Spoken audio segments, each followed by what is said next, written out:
সূর্যের জন্মদিনে সোনা ও রূপাকে সাথে করে নিয়ে সেনগুপ্ত বাড়িতে হাজির হবে সূর্য।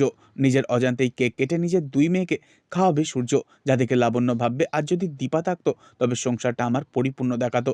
কিন্তু হঠাৎই দেখা যাবে দীপা সেনগুপ্ত বাড়ির চৌকাঠে এসে আড়াল থেকে দেখবে রূপাকে তার নিজের বাবা হাতে করে কেক খাইয়ে দিচ্ছে।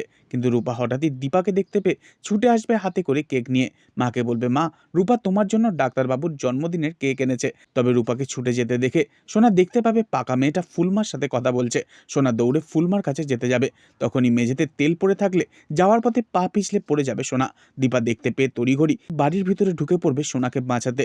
দীপা পারবে শেষমেশ বাঁচাতে সোনাকে। তবে সোনার মুখে ফুলমা নাম শুনে ভীষণই চটে যাবে সূর্য। তবে সূর্যের অপমান কিছুতেই মেনে নিতে পারবে না দীপা। দীপা আবারও বাড়ি থেকে বেরিয়ে যাবে সেই মুহূর্তে রূপাকে সাথে করে নিয়ে। তবে এবার সূর্য নিজের ভুল বুঝতে পেরে দীপার খোঁজ করতে সোনাকে সাথে নিয়ে যাবে ফুলমার বাড়ি। দীপাকে ফিরিয়ে এনেই নিজের পাপের প্রায়শ্চিত্ত করবে এবার সূর্য।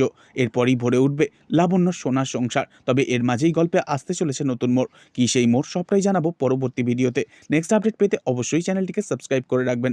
ধন্যবাদ।